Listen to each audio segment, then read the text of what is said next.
Well, hey, Manna Church, and welcome to your Morning Manna. This week, we're taking a look at the story of Peter walking on water, and we're studying the faith that Peter had here so that we can apply some of these principles into our lives to walk out into all that God has for us.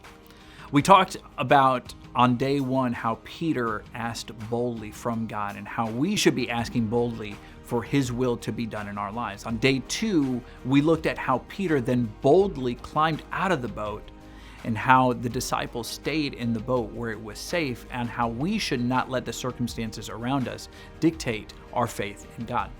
Yesterday, we looked at how Peter walked on water. That is amazing.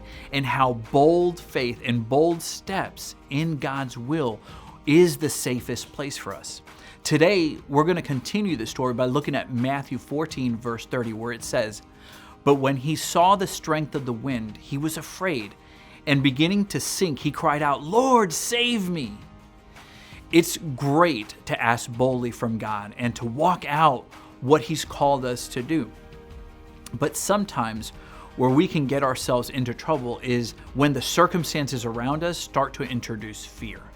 So many times in my walk with Christ, I have not done this well. I turn back because I get worried, or I'm afraid, or maybe I'm just not sure.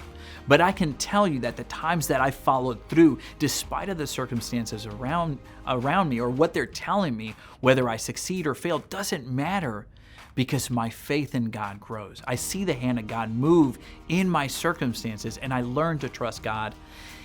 God is who He says He is. Here's my encouragement for you today. If you've begun to walk into what God has called you to, and the winds pick up and you start having second guesses that maybe you should go back to the boat, keep your eyes fixed on Jesus and not the storm. And I'll see you back here tomorrow for more Morning Manna.